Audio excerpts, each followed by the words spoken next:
Imagine a man who saved an entire nation from destruction, an invincible general who never lost a battle, one of the wealthiest and most powerful men of his time. And then, at the height of his glory, he abandoned everything. He stripped off his noble robes, distributed his wealth, and wore the coarse habit of a friar. But the story does not end there. This same man, who had commanded entire armies, began walking the streets of Lisbon, begging for alms to feed the poor. How is it possible that Portugal's greatest military hero became a beggar for Christ? This is the extraordinary story of Saint Nuno of Santa Maria, the constable who exchanged his sword for the cross. The dawn of the 14th century in Portugal was tinged with uncertainty. On the green hills sloping down to the Atlantic, stone castles stood as sentinels against a hazy future. It was a time when the fate of nations was decided not only in perfumed courts and diplomatic halls, but in the brutal clash of steel against steel, in the war cry that echoed through the valleys, in the dust raised by the hooves of war horses. In that era of knights and unwavering faith, when the line between heroism and holiness was as thin as the edge of a sword, a man was born destined to embody both ideals. At Bonjardim Castle, a fortress dominating the landscape between Estremadura and Beira, the morning air of June 24, 1360, carried the scent of wild roses and the distant sound of bells celebrating St. John the Baptist. Within those thick walls, witnesses to generations of noblemen, a boy arrived whose first cry announced not just a life, but a legend. Nuno Álvares Pereira, so named, carried the nobility of his lineage in his blood, but harbored a destiny in his soul that would transcend titles and coats of arms. The story of this man defies imagination. How could an invincible warrior, responsible for saving an entire nation, abandon all earthly glories to wear the simple habit of a mendicant friar? How can we understand that the same arm that raised the sword in the most decisive battles of Portuguese history could decades later be humbly stretched out on the streets of Lisbon, begging for alms to feed the poor? The life of Saint Nuno of Santa Maria is an enigma that can only be unlocked when we understand that for him, there was never a contradiction between the warrior and the saint. Every battle fought was a prayer in action. Every victory won was offered at the feet of Our Lady. Portugal at that time lived under the shadow of a constant threat. To the east, beyond the mountain ranges marking the border, Castile watched with covetous eyes the small kingdom that had emerged from the Christian Reconquista. Dynastic alliances, fragile as glass, could be broken at the whim of political winds. Portuguese nobles were divided between loyalties and ambitions, while the common people worked the land, prayed in village chapels, and feared the day war would arrive at their doorsteps. It was a world where the sword and the cross walked side by side, where knights swore to protect the weak and defend the faith, but where betrayal and violence also lurked around every corner. In this scenario of tensions and traditions, the education of a young nobleman like Nuno followed rigid and established patterns. From childhood, boys of the high nobility were molded to be not just warriors, but knights in the deepest sense of the word. They learned to handle weapons before fully mastering letters. The code of chivalry demanded courage, yes, but also piety, loyalty, and protection of the defenseless. Mornings began with prayers in the castle chapel, where light filtered through stained glass windows, painting saints and martyrs on the cold stone walls. There, kneeling on the icy floor, young Nuno learned that true strength came not only from muscle, but from the faith that warms the heart even on the darkest nights. The days at the Portuguese court, where Nuno was sent in his adolescence, revealed a world of fascinating contrasts. The royal palace in Lisbon pulsed with life. Courtiers in colorful robes moved through the halls with the studied grace of those who know every gesture is watched and judged. The sound of lutes and voices in courteous song mingled with the clanging of swords in the courtyards where young men practiced the art of war. The halls smelled of candle wax and spices brought from the Orient, while in the kitchens banquets were prepared that demonstrated the power and wealth of the crown. But beneath this elegant surface, subterranean currents of intrigue and fear began to stir. Nuno's marriage to Leonor de Alvim, celebrated when he was only 16, was typical of the era. It was not a troubadour romance, but a carefully calculated alliance between powerful families. However, records suggest that the young couple developed genuine affection for each other. Leonor, daughter of the Prior of Crato, brought her own noble lineage and a religious devotion that echoed in the heart of the young warrior. Together, they would have 3 children, and life seemed to follow the expected course for a nobleman of his standing. But destiny was preparing an ordeal that would test not only Nuno's courage, but the very existence of Portugal as an independent nation. In 1383, King Ferdinand I died without leaving male heirs. His daughter, Beatrice, was married to King John I of Castile. The prospect of seeing Portugal absorbed by neighboring Castile horrified a large part of the population. It was then that the Master of Avis, the deceased king's bastard half-brother, rose up as the defender of Portuguese independence. The people of Lisbon proclaimed him King John I, but a proclamation is worth nothing without the force of arms to sustain it. At that crucial moment, when the history of a nation hung in the balance, a young man of only 23 stepped forward. Nuno Álvares Pereira, against the advice of many older and more experienced nobles, swore loyalty to the Master of Avis. It was not merely a political or military decision.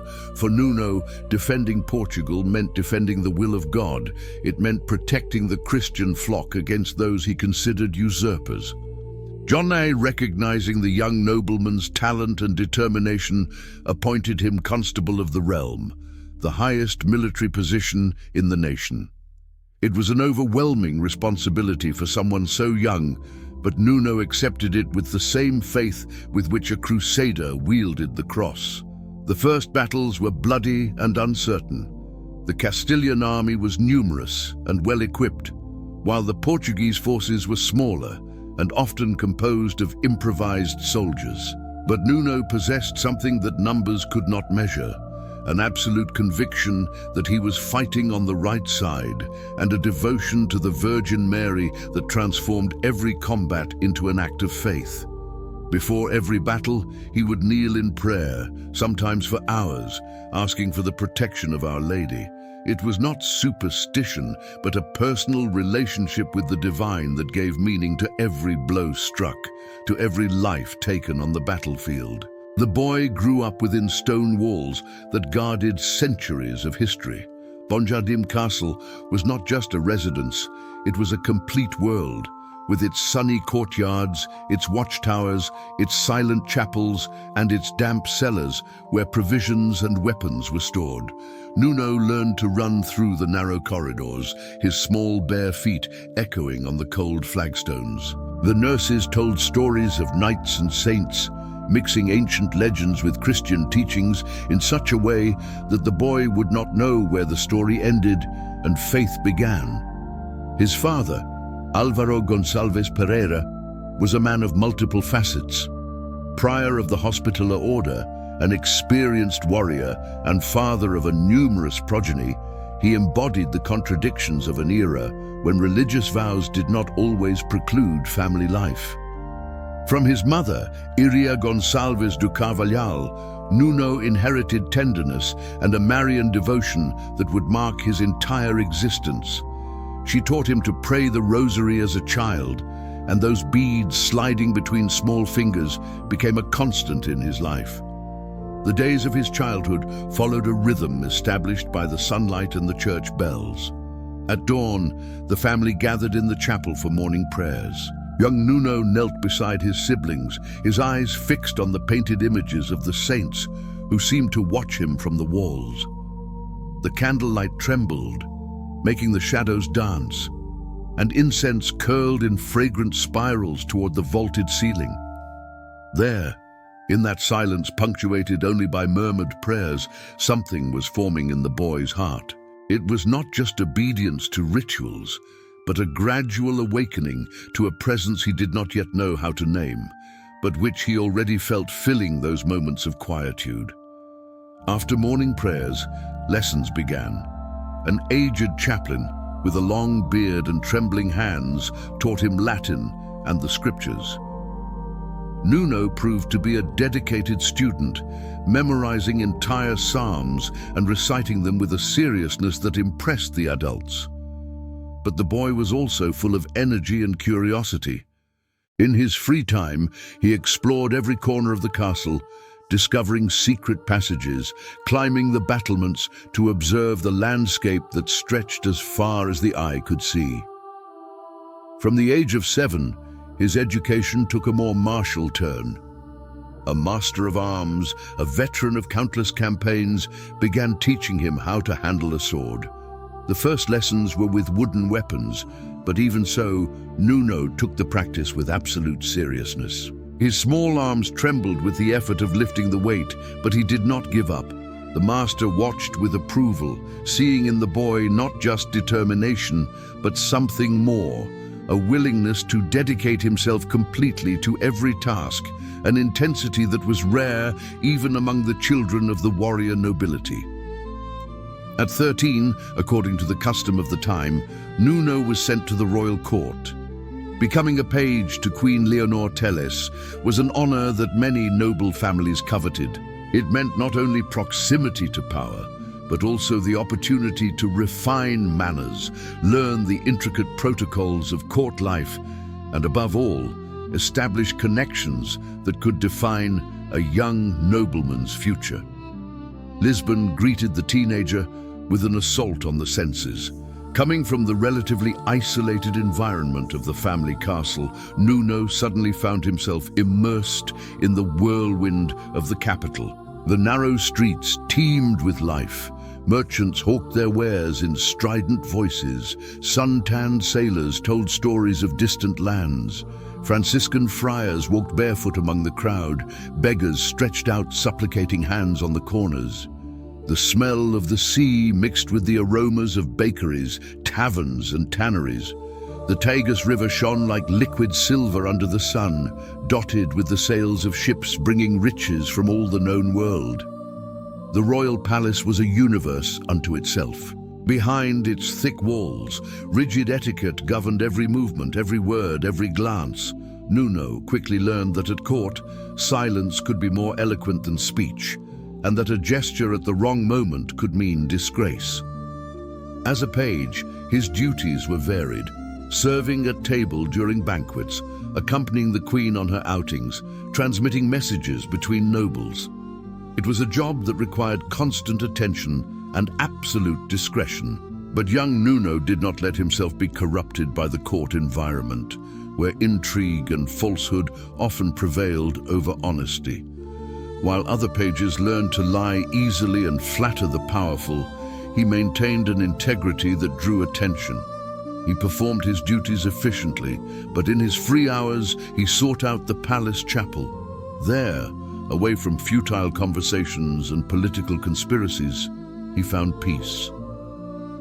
Queen Leonor Teles was a controversial figure. Beautiful and intelligent, she had won the heart of King Ferdinand under controversial circumstances, as she was already married when they began their relationship. Her influence over the monarch was immense, and many nobles viewed her with suspicion. For young Nuno, however, she was simply the lady he had sworn to serve. He carried out his tasks with loyalty, but observed everything with keen eyes. It was during this period that Nuno began to understand the complexities of power. He saw how decisions made in luxurious halls affected the lives of thousands of people who would never enter those spaces. He perceived how alliances formed and dissolved at the whim of personal interests, how war and peace often depended on individual caprices. This awareness did not make him cynical, as happened to so many others, but deepened his faith. If human power was so volatile and fallible, then only in God could one truly trust. In 1376, when Nuno turned 16, his destiny was sealed by a marriage contract. The marriage to Leonor de Alvim was not the result of a romantic courtship, but of careful negotiations between families. Her father, Nuno Álvares Pereira, was the prior of Crato and his own father's brother, making the couple cousins. In the complex web of the Portuguese nobility, such unions were common, serving to consolidate properties and strengthen blood ties. The ceremony was performed with all the pomp due to the status of the families involved. The church, decorated with flowers and illuminated by hundreds of candles, filled with nobles in their finest attire. Nuno, young and serious, waited at the foot of the altar. When Leonor entered, covered by delicate veils, their eyes met briefly. Neither knew the other deeply, but both had been educated to accept that duty came before personal feelings. The priest blessed the union with solemn words about the mysteries of Christian marriage, comparing it to the union of Christ with the Church. Nuno listened to every word carefully, engraving them on his heart. For him, those vows were not mere social formality, but a sacred sacrament that bound him not only to Leonor, but to a responsibility before God. When he placed the ring on his bride's finger, he made a silent promise to honor and protect her always. The first years of marriage brought adjustments and discoveries. Leonor proved to be a woman of deep piety, sharing with her husband a devotion that went beyond the superficial practices common among the nobility.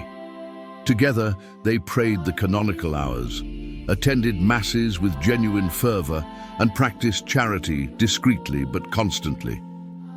The birth of their children, Beatrice, Alvaro, and a third child who died young, brought joys and responsibilities. Nuno proved to be a dedicated father within the limits expected of a noble warrior. He taught his children not only the handling of weapons and the codes of chivalry, but also the importance of prayer and compassion for the less fortunate. He saw in each child a gift from God and a sacred responsibility. When his daughter Beatrice was still small, he would pick her up after returning from a military campaign and tell her stories, not of his own glories, but of saints and martyrs who had given their lives for Christ. But while establishing his own family, Nuno continued his military training with fierce dedication. The art of war in the 14th century was brutal and demanded not only physical strength, but strategy, courage, and leadership. He practiced daily with the sword until his hands were calloused and his arms trembled with exhaustion. He studied the tactics of the great commanders of antiquity, seeking to learn from their victories and mistakes. But what distinguished him from other warriors was his approach.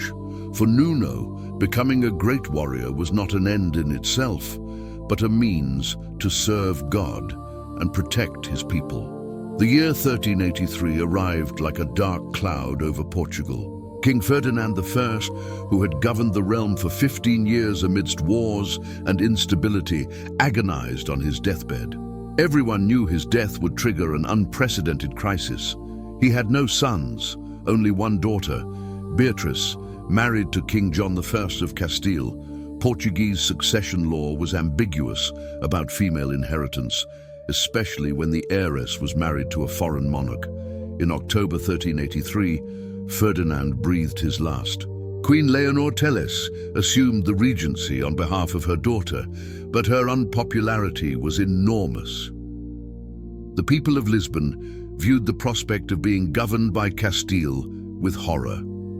In taverns and squares, whispers circulated about resistance, about defending the independence that had been won with so much blood since the time of Afonso Henriques, the first king of Portugal. John, master of Avis and bastard son of King Pedro I, emerged as the leader of the resistance. In December 1383, in an act of extraordinary audacity, he killed the Count of Andero, the regent queen's lover and a central figure in the pro-Castilian party. Lisbon exploded in turmoil. The people surrounded the palace where the queen was taking refuge, screaming for blood. The master of Avis appeared at the window, and his mere presence calmed the enraged crowd. At that moment, without formal proclamations or coronations, something fundamental changed. A new leader had emerged. Nuno Álvares Pereira, then 23, faced a choice that would define not only his life, but the future of Portugal. Many nobles supported Castile, either out of fear or self-interest. His own family was divided. But for Nuno, the issue was clearer. Seeing Portugal subjugated by a foreign power was unacceptable. It was not nationalistic pride, but a deep conviction that Portugal had a role to fulfill in divine plans. When he presented himself to the master of Avis, offering his arm and his sword, John studied the young man carefully. He saw before him a man still young, but with something in his eyes that inspired confidence. There was determination there, but also a serenity that came from a deep faith. John desperately needed capable commanders, and his intuition told him that there was extraordinary potential in this young man. Nuno's appointment as Constable of the Realm was met with skepticism by many. There were older, more experienced commanders with more impressive military resumes, but John saw beyond age and experience. He saw a man who would fight not for personal glory or territorial conquest, but for a cause he considered sacred. And at that critical moment, when Portugal's very existence was at stake, this was exactly the kind of warrior the nation needed. The first major test came in April 1384. A Castilian army commanded by Perafan de Ribera advanced into Portuguese territory. The news arrived in fragments. A force of heavy cavalry, experienced knights covered in armor, a war machine that had crushed many enemies before. Common sense dictated avoiding direct combat, retreating to fortified positions, waiting for reinforcements. But Nuno made a decision that left his officers stunned. He would face the enemy in open field. In the days leading up to the battle, Nuno intensified his prayers. He spent hours kneeling in the chapel, his rosary sliding between his fingers as he invoked the protection of Our Lady. He did not ask for victory out of pride or ambition, but offered himself as an instrument of divine will. If it was God's will for Portugal to remain independent, then he would give strength to his arm. If not, then his will be done. On the morning of the battle, the plain of Atoleiros stretched out under a grey sky. The air was heavy with the promise of rain. The Portuguese army, significantly smaller than the Castilian force, formed into position. Nuno rode among the ranks, observing the faces of the men who would fight under his command. He saw fear in the eyes of many, and that did not surprise him. Fear was natural, even healthy. What mattered was what was done with that fear. He stopped his horse before the troops and raised his voice to be heard by all. He did not give a grandiloquent speech full of empty promises. He simply reminded them of what was at stake. They were fighting for their homes, for their families, for their freedom. And above all, they were fighting with the blessing of God and Our Lady, who would not abandon those who trusted in her. When the Castilian army began its advance, the earth trembled under the hooves of hundreds of war horses. Castilian heavy cavalry was feared throughout Europe. Protected by full armor, mounted on animals trained for combat, these knights were like an avalanche of steel. The traditional strategy against such a force was to maintain a defensive position, but Nuno had other plans. He ordered a risky maneuver, a lightning attack on the flank of the enemy formation. It was a tactic that required perfect timing and absolute courage. If it failed, his small army would be annihilated. But Nuno relied not only on his tactical analysis, but on the inner conviction that he was fulfilling a greater purpose. The clash of the two forces was deafening. The sound of metal on metal, the cries of the men, the neighing of wounded horses created an infernal cacophony. Nuno was in the center of the fight, his sword raised, striking with deadly precision. He did not fight with anger or hatred, but with a cold, efficient determination. Every movement was calculated, every blow had a purpose. Around him, his men fought with renewed vigor, inspired by the presence of their young commander. The battle hung in a terrible balance for hours. For moments, it seemed the Castilians would break the Portuguese lines.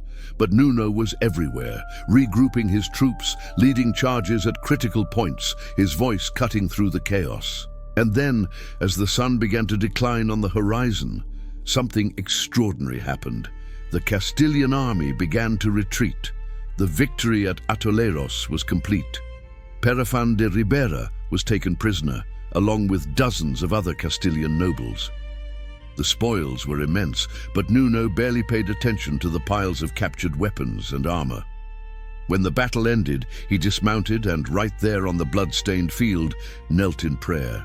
His hands, still shaking from the adrenaline of combat, held his rosary as he thanked Our Lady for her protection. The following months were filled with intense preparation.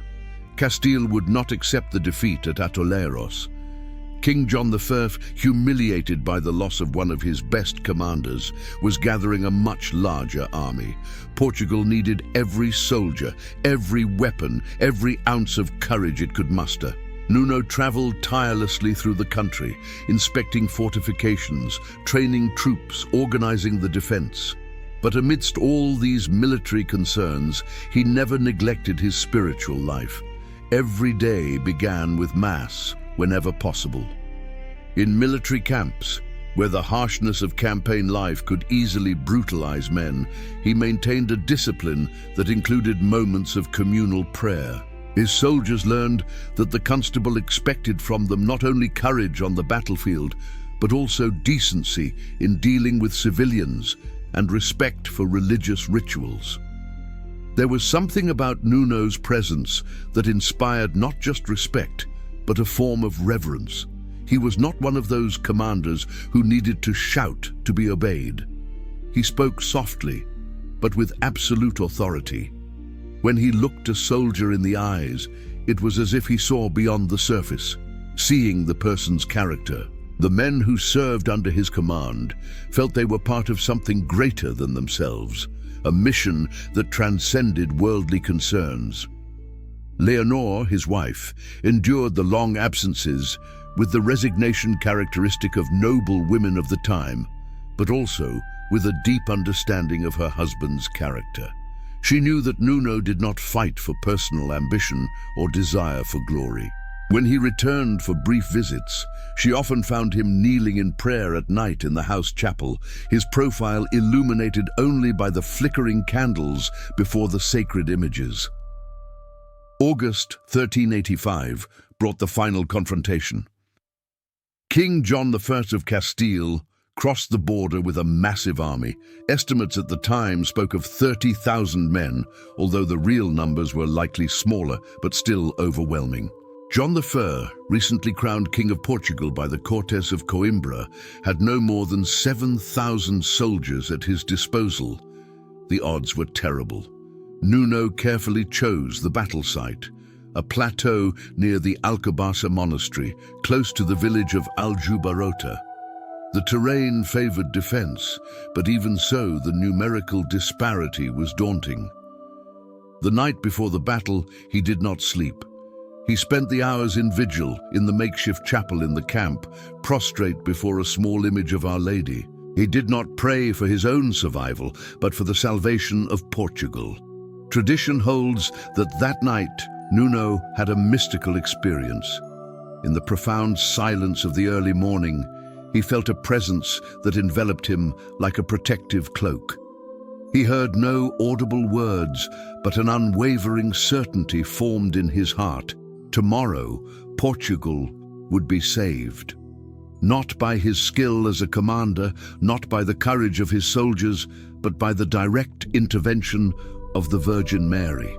He was merely an instrument, a sword in the hand of God.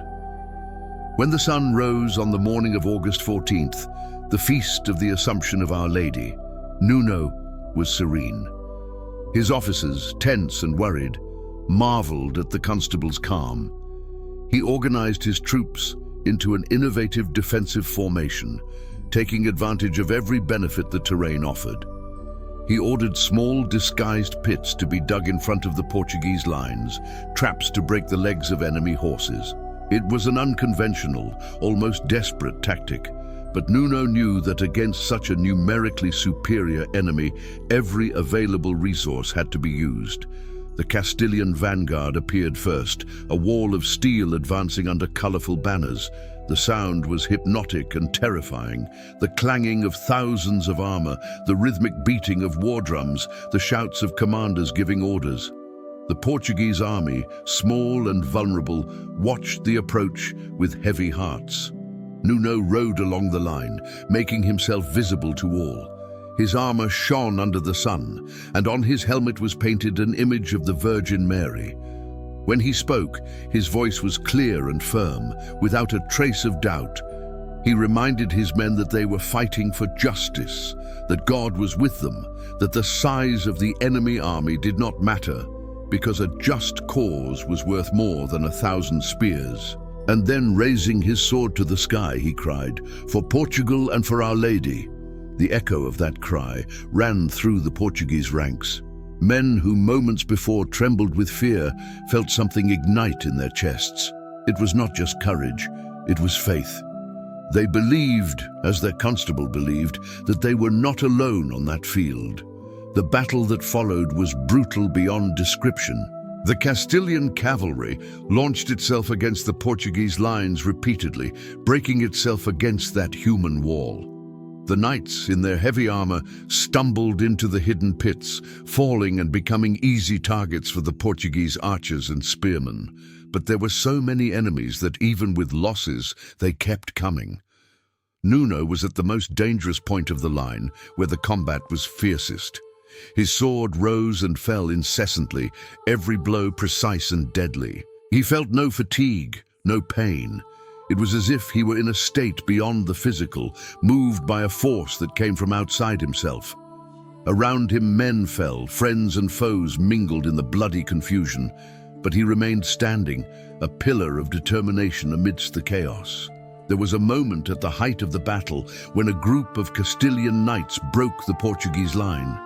For an instant, it seemed that all was lost. But Nuno, seeing the danger, gathered a handful of knights and charged against the invaders. The clash was titanic. He fought as if possessed, not by anger, but by love. Love for Portugal, love for his people, love for God. And miraculously, or perhaps not so miraculously for those who believed, the breach was closed. As the day wore on, something inexplicable began to happen. The enormous Castilian army, despite its numerical superiority, began to disintegrate. Confusion spread through their ranks. Commanders lost contact with their units.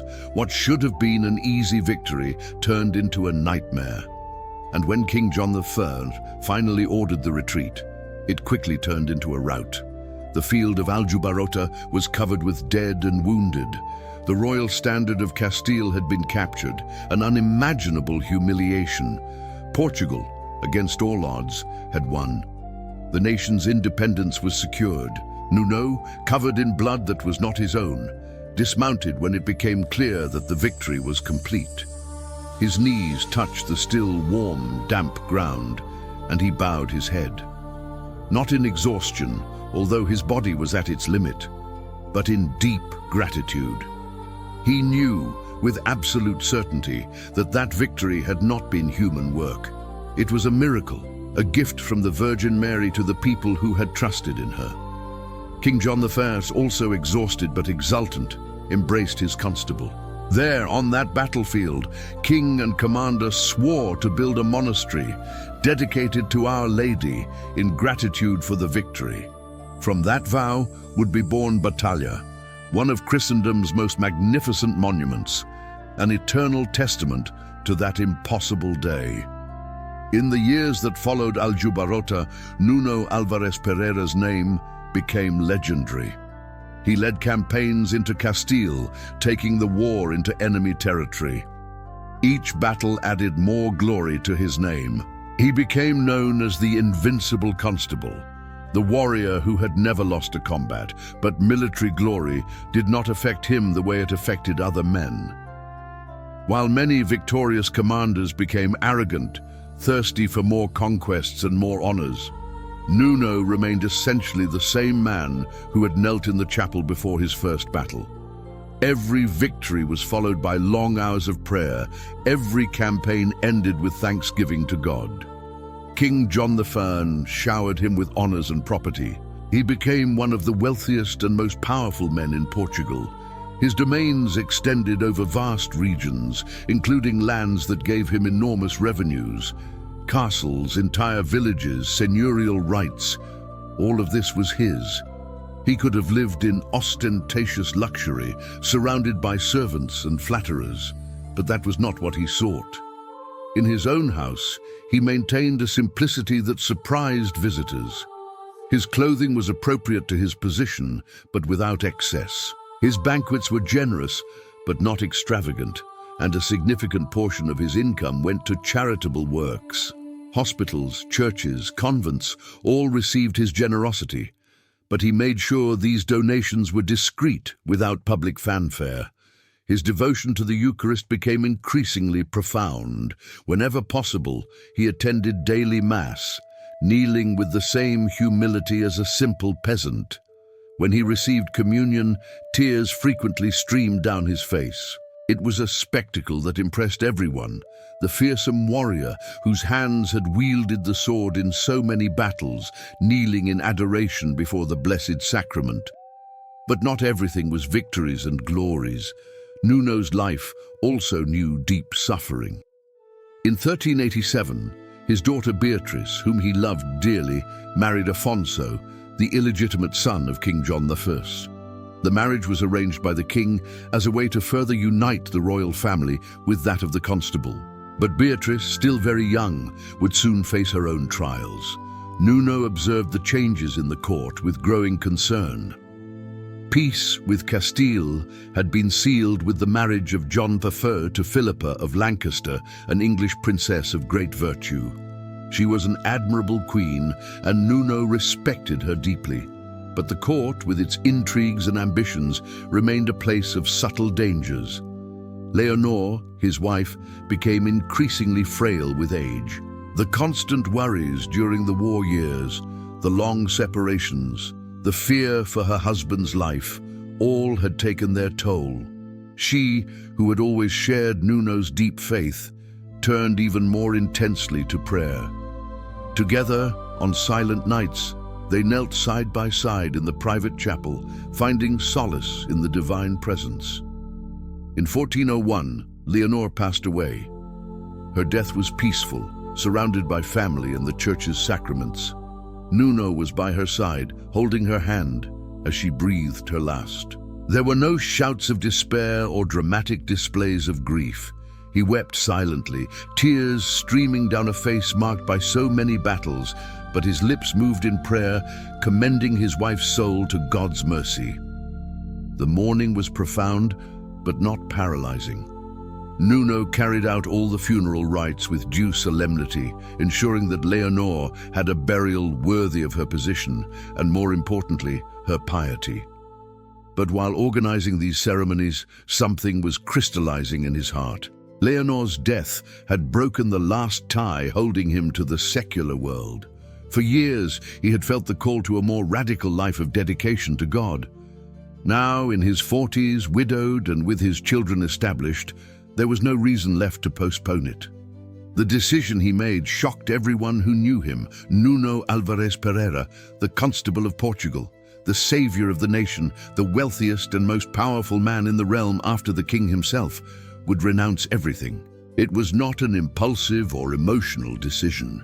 Nuno carefully planned every step. First, he ensured his children were provided for. His daughter Beatrice and his son already had their own established households. Most of his vast properties and wealth were distributed.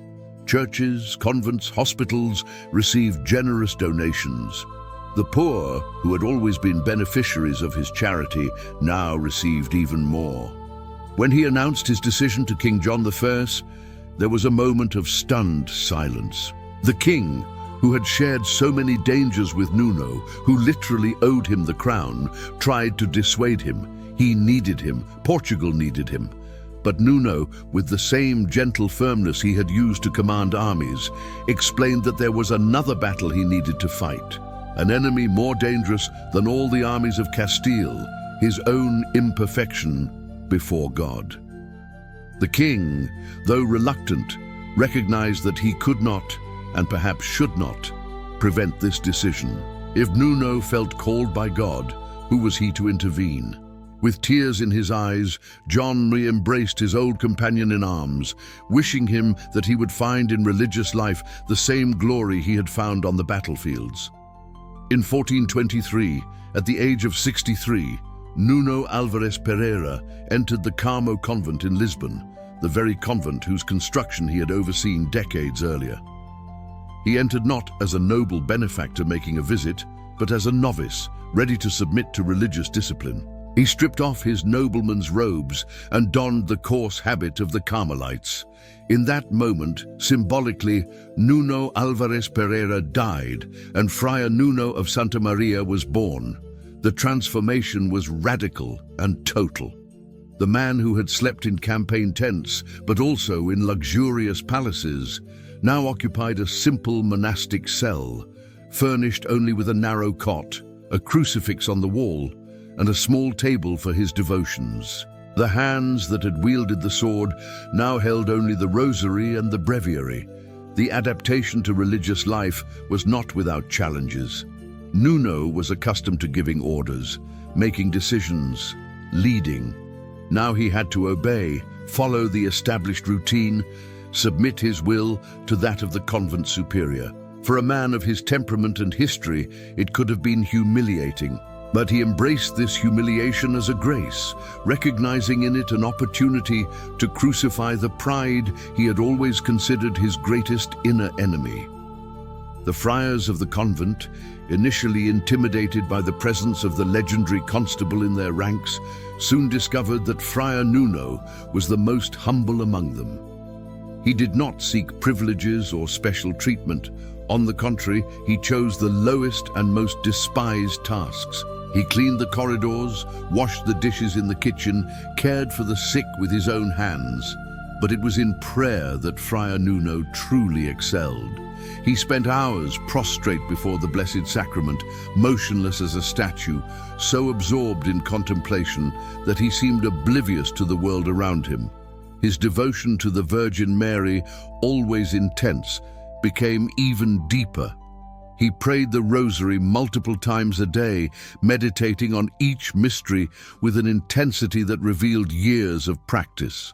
But Friar Nuno did not content himself with remaining confined to the convent walls. With the permission of his superiors, he began going out onto the streets of Lisbon, begging for alms. Not for himself, the convent did not need his charity, but for the poor and sick he had taken under his protection.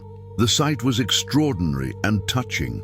An elderly man in a Carmelite habit, bent by years but still bearing traces of the strength he once possessed, walking through the narrow streets of Lisbon with a sack on his back, extending his hand to ask for donations. Many recognized him, despite the years and the change of condition. How could they not recognize that face that had so often led armies, those eyes that had faced death without fear?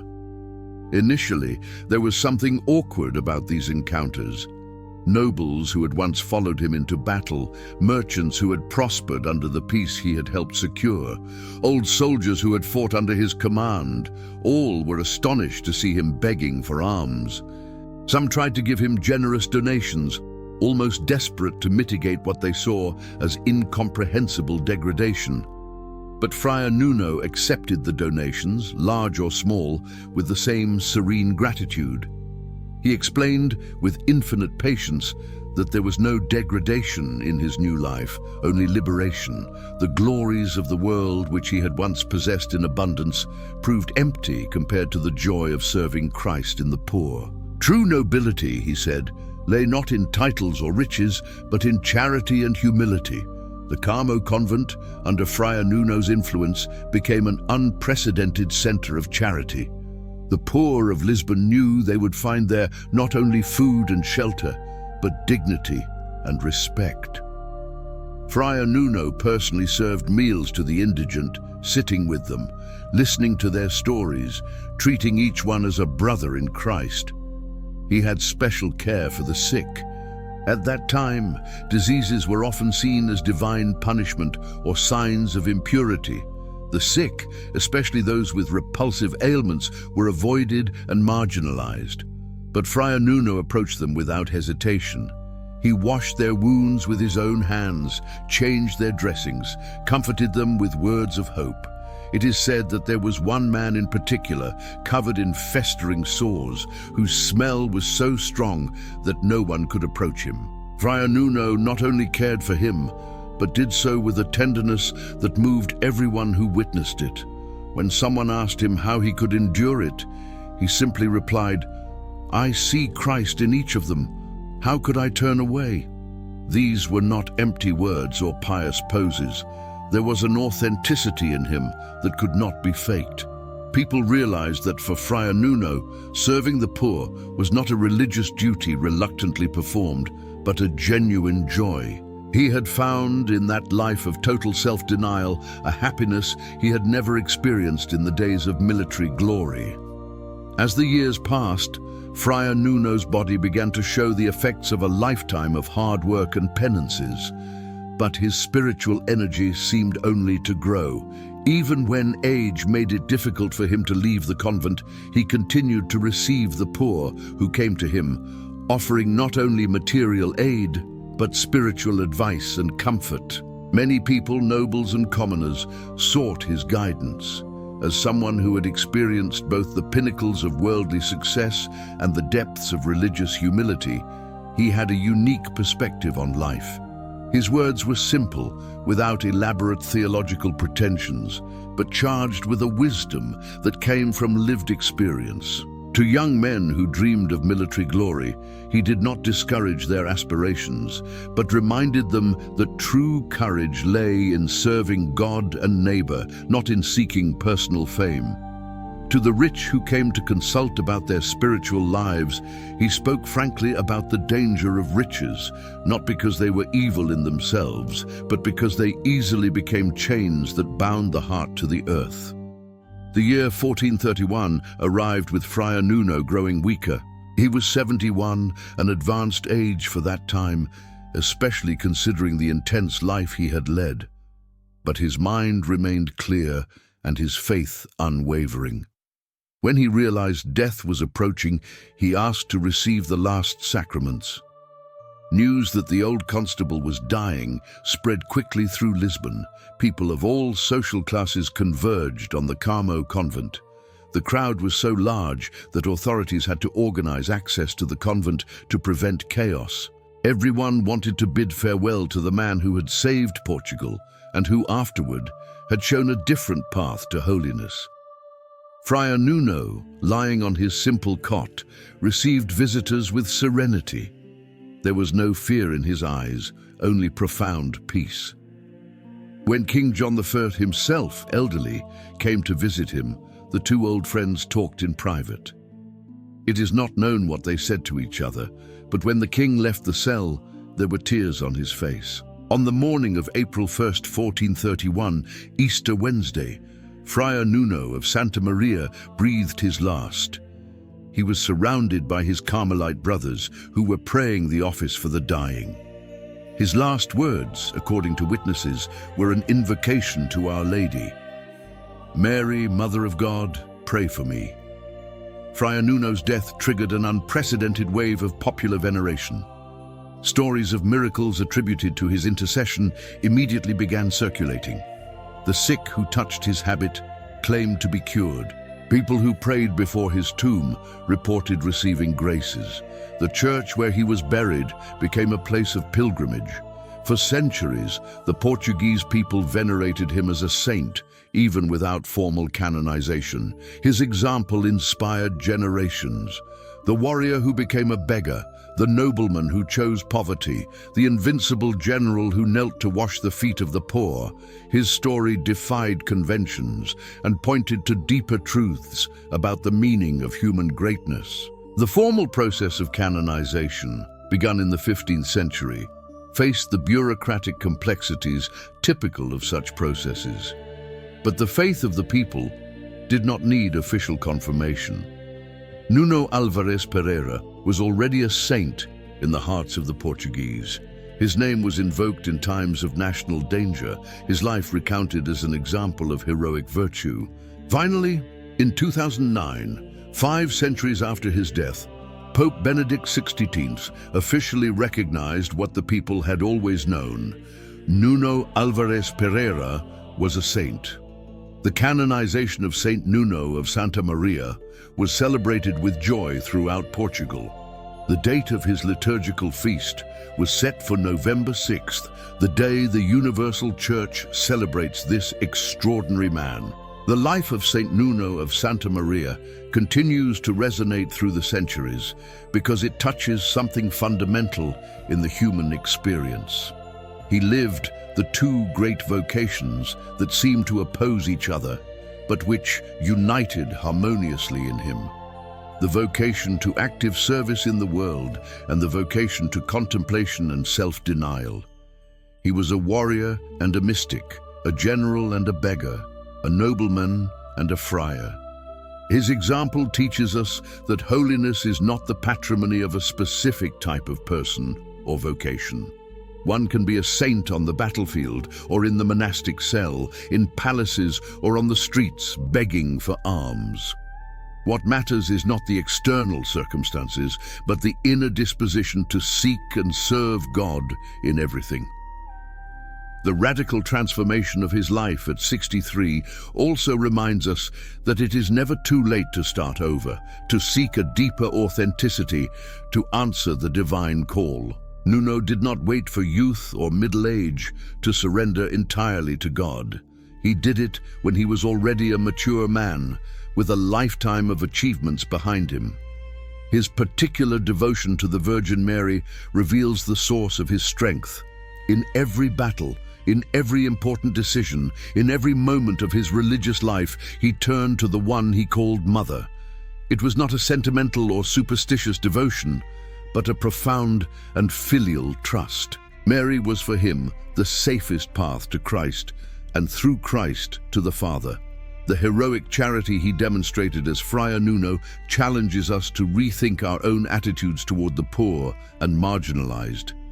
He did not just give alms from the height of his privileged position, but literally descended to the level of the humblest, becoming one of them. He saw the face of Christ in every poor person, and this vision transformed every act of charity into an act of adoration. Today, more than 5 centuries after his death, Saint Nuno of Santa Maria remains a beacon of hope and a model of virtue. In a world often obsessed with power, wealth, and status, his life reminds us that true greatness lies in service, humility, and love. In an age that values material success above all else, he shows us that the only riches that truly matter are those we accumulate in heaven. For Portugal, he is more than a national saint. He is part of the nation's very identity.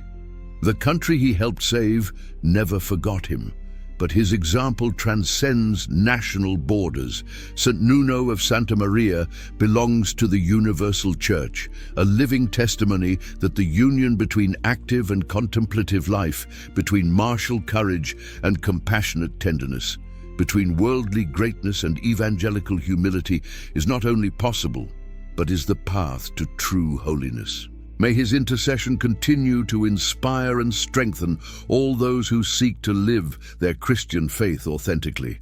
May his example of total surrender to God, his courage both on the battlefield and in the monastic cell, his heroic charity, and his deep humility illuminate our paths. Saint Nuno of Santa Maria, The constable who traded the sword for the cross, the warrior who became a beggar, the saint who showed that true victory is achieved not over external enemies, but over our own pride and selfishness.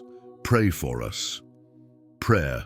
O glorious Saint Nuno of Santa Maria, invincible Constable of Portugal and humble servant of Mount Carmel, mirror of unwavering faith and sublime model of conversion. You who by divine grace knew how to temper the steel of the sword with the fragrance of prayer, and who, amidst the fury of battles, never took your eyes off the Virgin Lady, our patroness. You taught the world that true valor resides not only in the strength of arms, but in absolute trust in God. After achieving all earthly honor and glory, you renounced them with total detachment, wearing the simple rough cloth of the penitent friar, proving that man's greatest triumph is the abandonment of his own will to follow the ways of Christ.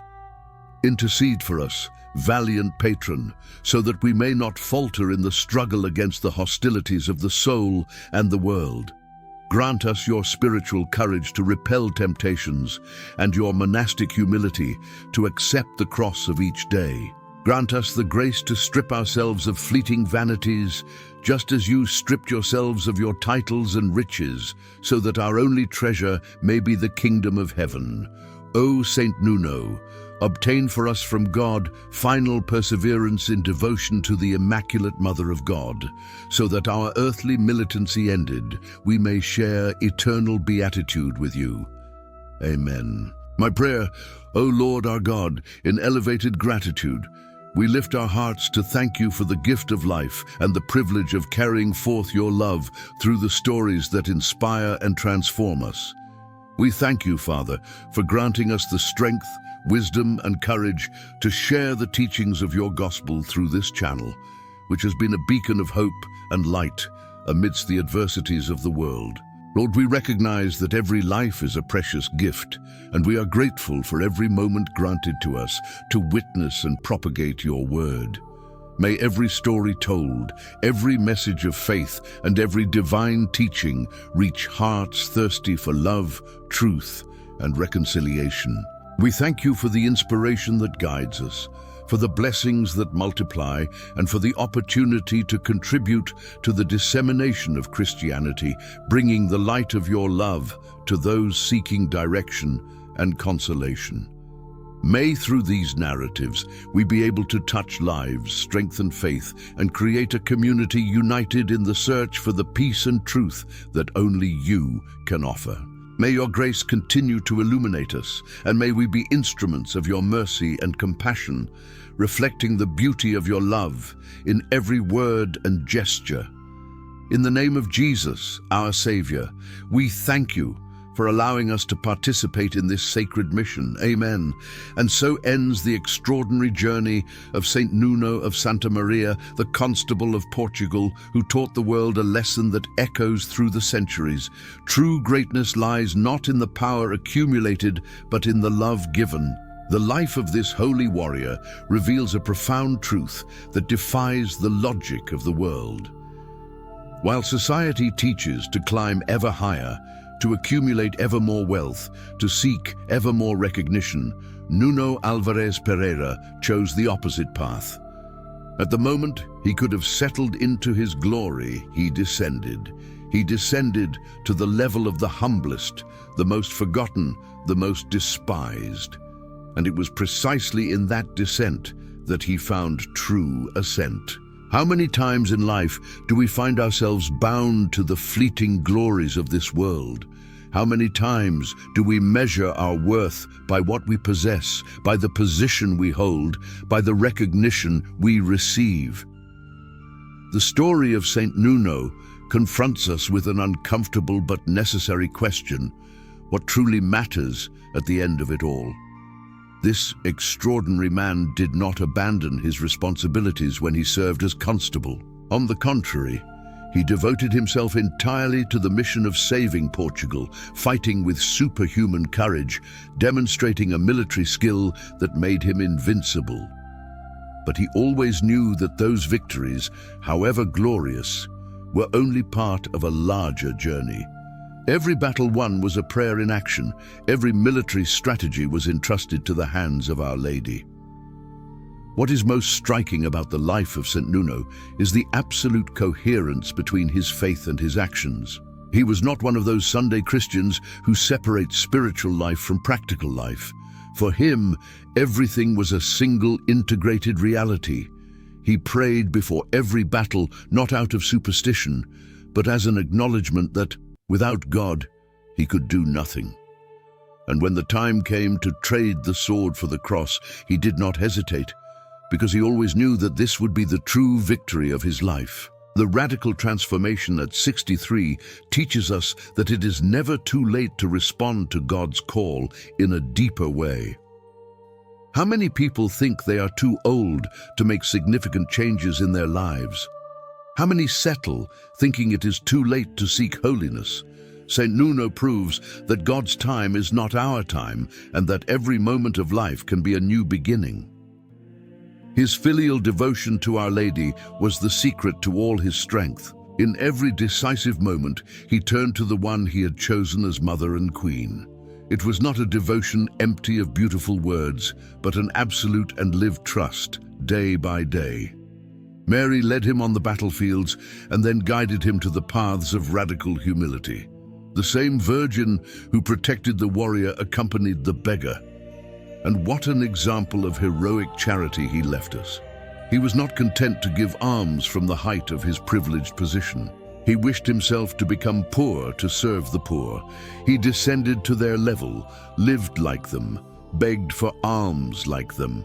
And in every poor person he served, he recognized the face of Christ.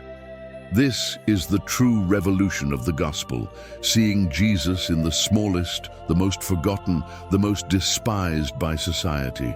Today, St. Nuno of Santa Maria invites us to a profound reflection on our own lives. Where is our heart? What are we really looking for?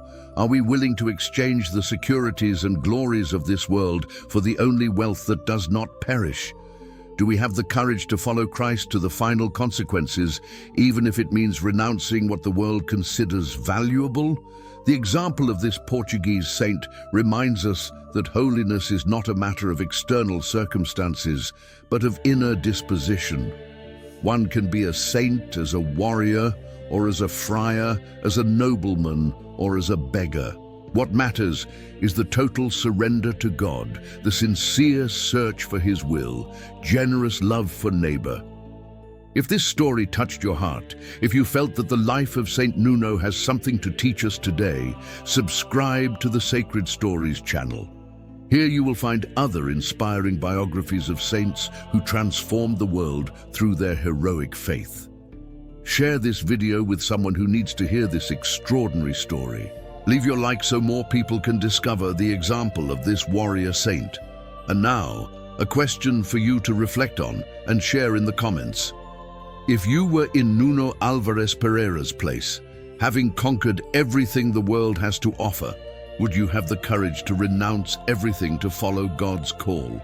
What does this story of radical transformation awaken in your heart? Share your reflection in the comments. We want to know your opinion. And don't forget to watch the next video that appears on the screen, chosen especially for you. Continue this journey through the lives of the saints and allow these examples of faith and courage to illuminate your path. May Saint Nuno of Santa Maria intercede for all of us, so that we may have the wisdom to seek true riches, the courage to serve the most needy, and the grace to recognize that the only glory that matters is the one won at the foot of the cross. Until the next video, and may God bless you and your family.